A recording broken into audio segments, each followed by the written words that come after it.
Hello, welcome to Bad Influence. This week we're looking at games that you build yourself. On a computer, that is. Our main review is FIFA International Soccer on the Mega Drive. We go behind the scenes at a spectacular laser show. And I'll be searching knowledgeably with help from some clever headgear and a tame techie. But first, clear the room. This next item is top secret. Now, don't tell anybody I told you, but there's a way that you can play brilliant arcade games like this one, Super Street Fighter 2, at home without having to buy an expensive arcade machine. All an arcade machine is a bigger version of your console. The parts inside are bigger and built to last. That, for example, is probably the biggest cartridge you've ever seen. And inside it is something called a PCB, or printed circuit board, which looks like that. When a game's had its day, the arcade operator simply takes out the old PCB, repaints the cabinet, and puts in a new one. What happens to the old PCBs? Well, they're sold off cheaply, and you can play them at home if you've got one of these. It's called a Super Gun Deluxe, and it's an electronic box of tricks that lets you play arcade PCBs. You plug it in like this, plug in your joystick, and away you go. You do, though, have to have a modern television with a SCART socket, because arcade PCBs put out American standard TV. Now, obviously, you're not going to get Super Street Fighter 2 just at the moment because it's very popular, but there are some very playable classics around. R-Type 2 is well known from the SNES, but this version of R-Type 2 isn't half bad. It's not a million miles from The Last Resort on the Neo Geo, one of my favourites. This is Zex, spelled X-E-X-E-X. It's got great colour and graphic detail. And finally, an unusual one, Capcom's 3 Wonders, 3 games in 1. A puzzle game, Don't Pull, a shoot-'em-up chariot, and this one, Midnight Wanderers. Greetings, festive fertlers. Only 2 weeks till Christmas. So, in a minute, I'll be showing you how to turn this pile of old junk into a beautiful Christmas crown. But first, a very tinselly cheat for Premier Manager 2 on the Amiga. On the secretary screen, dial 2220769. And you'll get a fruit machine that'll let you win all sorts of help. For example, this one says, the bad cheat. One player is made into a super dud. Hey! Right, so, here's how to make your beautiful Christmas crown. First of all, get 2 coat hangers and cover them in metal foil, like so. Then cut up some plastic bottles and stick the bits on. And then get some sparkly tinsel and carefully wrap it round your crown. And then get some bits of toilet paper and very carefully attach the bits to the middle. I think you'll agree it's looking pretty good already. Anyway, I've got one here that I made earlier. I'll just finish it off. There we are. He should have got a grown-up to help him with that last bit. Our main review is the one all footy fans have been waiting for, FIFA International Soccer on the Mega Drive. It's got a choice of 48 national sides from Cameroon to Germany. You can play friendly games, tournament matches, or make up your own league. There's even a special simulation mode, where the players tire as the match progresses. What more could any self-respecting footy fan want? Here's to Hale. This game's got everything. It looks fantastic and plays really well, and there's stacks of new options. This is England versus Germany. I'm playing as England. I think the sprites in this game are really well drawn and really well animated. The control system is a bit hard though, because if you haven't got the ball, you can't always go in the direction you want to go in. The scrolling's a bit slow. If you do a long shot, the screen doesn't always catch up with you in time. The crowds are really well animated, and they've got digitised shouts, so it really adds atmosphere. This is a corner kick to Germany. You can either let the computer control the goalies, or you can do it yourself, but it's best to let the computer do it, because it's virtually impossible if you do it yourself. One of the really good things about this game is the 4-player option, which is brilliant. Each player's got a different coloured star. There's a really good instant replay feature in this game. Oh, I've just scored!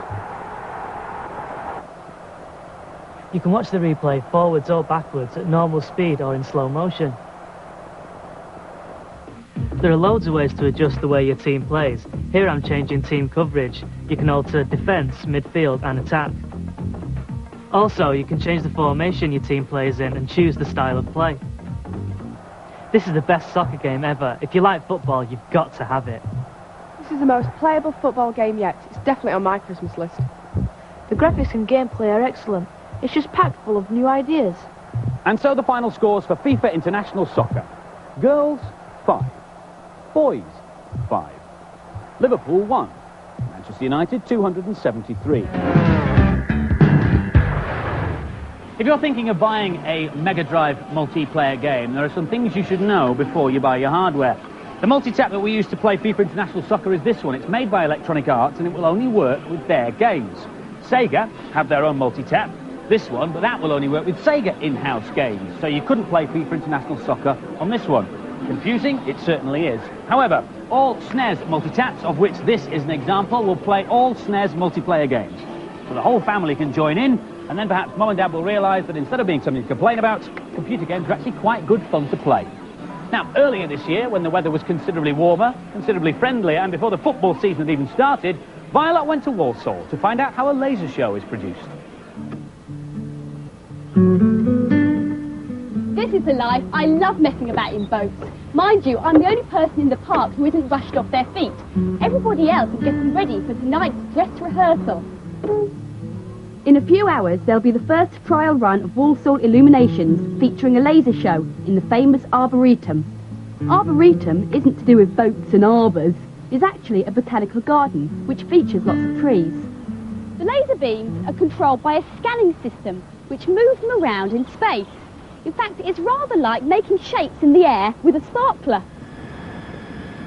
This is one of the two lasers which they're using tonight.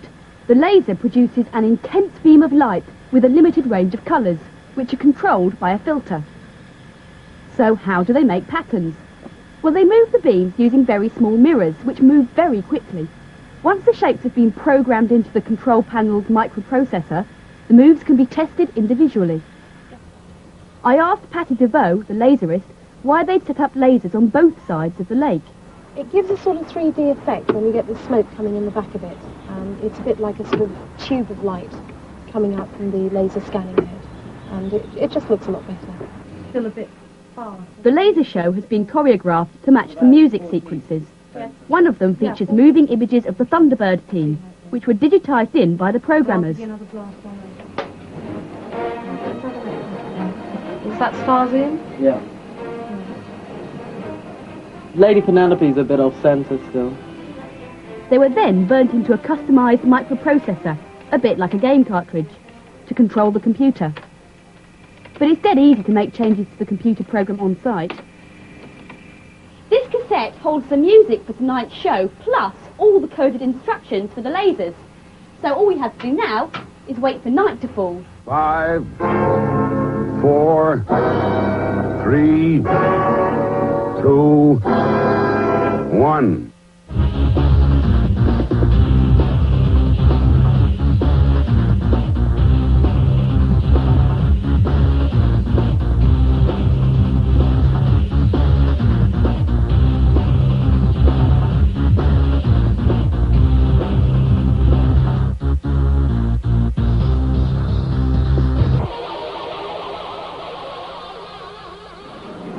The laser illuminations at Walsall Arboretum are back next year in the autumn and are well worth a visit. Now for this week's news and previews. The name is Pond, James Pond, and he's back in Operation Starfish. Arch enemy Dr. Maybe has started a cheese mining setup on the moon, and Pond is the only fish for the job. With over 100 levels, he's got oceans of work to do. It'll be diving onto the Mega Drive this month, with the Amiga and PC versions swimming along next Easter. The place, Planet Earth. The time, the 29th century. The game, Liberation Captive 2, out next week on the CD32. The first game to be designed expressly for the CD32 is claimed to be so big it'll take you a lifetime to finish. The plot again finds our hero Trill fighting the dark and horrid Bio Corporation through 4,000 different cities. One for golf junkies on the SNES is Major Title. It offers a choice of matches and tough computer opponents. Lots of variables like stance, direction and power help you on your way to a birdie. Mind those bunkers though, out next week. Hello again, Scotty Footlers. This is a microwave oven, and definitely not a laser, no. This is a cheat for Cybernator on the SNES. First of all, complete the first level without shooting any of the robots, then destroy the end-of-level boss machine, but don't shoot the guns at the side, though. Then, when you start level 2, you'll be tooled up with an amazing flamethrower that'll stay with you even when you die. Brilliant! Hey! now time to test my laser. My microwave. Yes, 2 minutes, 700 watts, maximum frequency, auto fire. Auto fire! Whoa! Whoa! Whoa! Whoa! Whoa! Sad man. Now for some more games reviews. Oh, things forever going on the blink. Where are the techies when you need them? Matthew, are you around here? So, this Oh, no, is it's the only one Violet. here, is it? And she's Yeah, using a okay. futuristic bit of So kit put this called in like CamNet that. here. Ordinarily, it would use a phone line or a satellite link to connect to two places Just that can over be here. anywhere in the world.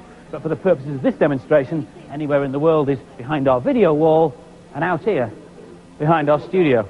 This is Paul Garner from British Telecom's Research Laboratory, and they've developed the system.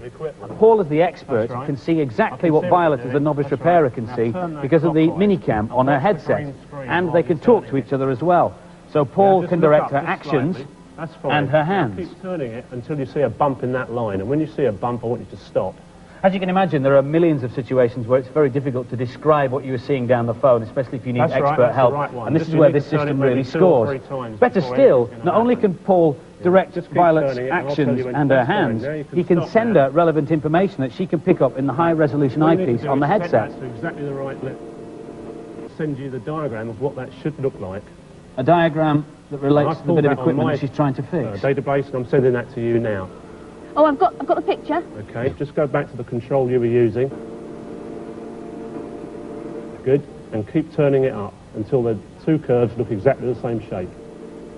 Just look up a little bit so I can see it as well. That's fine, yeah, just a little bit more and I think we'll be there. Is that it? That's it. That's Hooray! it. That's The great. You video fixed wall it. is Well done. repaired. Obviously, Paul, this is just a demonstration, but so you've developed this kit. Where do you see it being used? Well, we've already supplied one of these systems to the Survival Centre in Aberdeen, where they're trying to get medical assistance to remote places in the world, like North Sea oil rigs and the Yemen and so on. I see, so somebody at the scene of an accident will wear the headset like Violet is, and then a doctor will be sitting where you are, giving on-the-spot advice. Giving expert advice and helping with the diagnosis. Split-second diagnosis. It's a fantastic bit of kit, and it could save lives. It's amazing. Thanks for bringing it in. Okay, now for some more games reviews.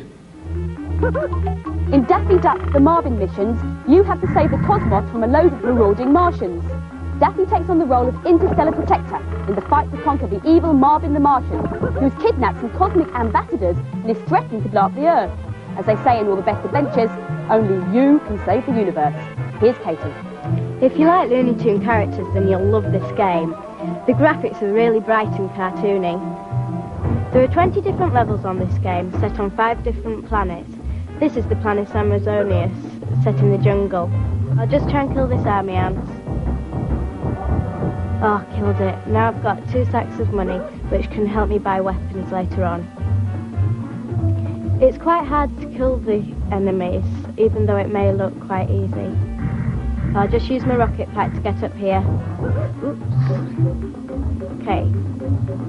Oh no, I've got killed. This is one of the best looking platform games I've played this year, but the plot does get a bit boring after a while.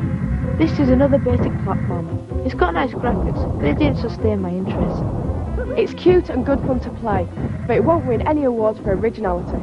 And the scores for Daffy Duck, both the girls and the boys gave it a run-of-the-mill 3 out of 5. Ever fancied controlling your very own army? Then this next review's just for you. Cannon Fodder on the Amiga puts you in charge of 24 military missions and a load of crack troops. It's a sort of Lemmings-like shoot-'em-up with a big strategy element. Here's Ian. It's great fun having an army at your fingertips. Don't let the power go to your head. You need strategy to play this game properly. You get a certain number of recruits for each level. On the left-hand side of the screen, you can see how many you've got left, or if one of your men is off on his own. The men can slip and slide on the ice. It's quite fun sometimes, but it gets very aggravating. Here I'm just trying to get the sack of grenades next to this building. Men are going the wrong way. Ah, here we go. Right, I've got the grenades now. I have to shoot that man. And just shoot those ones, and that's the shed gone. This is a Grand Canyon level. Here I'm trying to destroy all the buildings. That's one down for a start. Oh no, the shed roof's killed 3 of my men. Oh well, I'll carry on with one. If he finishes the level, he'll get promoted afterwards. This is a really simple game, but it's addictively playable. I love this one. There's just something about it that makes you want to keep playing. It's great. A smart war game. It looks good, and the gameplay is excellent. And the scores for Cannon Fodder, both the girls and the boys gave it a very good 4 out of 5. And now for games that you build yourself. First is this package called Build and Race. They come with a plastic kit that you can build and paint in the normal way, but you don't get any instructions on paper, you get them on a CD-ROM. There, for example, are all the parts, and this is how they go together. I've been working on this all day, so I'm already up to step 17. And if you click on the relevant parts, it will help you identify where they are. That's this bit here, isn't it? This sprig here. And if I click on the words whale tail, it will tell me what that part is and what it's for. The name for an aerofoil that has a shape that resembles the tail of a whale, not surprisingly. The computer will also show you how the pieces should go together, and it'll help you with the painting too. So that will now show me that those parts should be painted black, those parts aluminium, and those parts, which I think are the seats, should be painted a tan colour. And when you've finished building the car, there's still loads more you can do with this. There's a racing game to play, and there are several tracks to race on. But first you've got to get to the tracks using ordinary roads within a time limit. That's hard enough in itself. And if you drive too fast, you get stopped by the police, who will give you a speeding ticket. Nice car you've got here. There's no speed limit on this do-it-yourself PC game. It's called Flight Sim Toolkit, and it lets you design your own flight simulations, like this. You start by designing the landscape, and I've already begun. Now I want to put some more mountains in, so I choose a point where I want it here, and I select the little area where I want to put my mountain by the river, and I get it in close up here. And now I have to choose the raised land icon, and I can click on individual squares to make them higher. The lighter the shading, the higher the point. And now I can look at it in 3D. And there it is. There's Mount Bad Influence all the way around it. Now obviously you don't just want mountains and landscapes in your flight sim, you want man-made constructions as well. This package comes with loads of stuff provided. Missiles, cars, buildings, lighthouses. You can build and design any object you like, though it does take a lot of time and effort. You can even design your own plane. I've got it in flying brick mode at the moment, which basically means that I'm indestructible. You can either train to be a private pilot or Top Gun.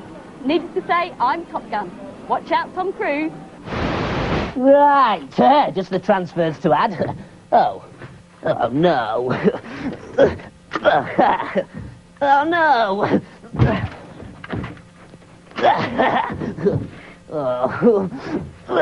Right, this is a cheat for Jaguar XJ220 on the Mega CD.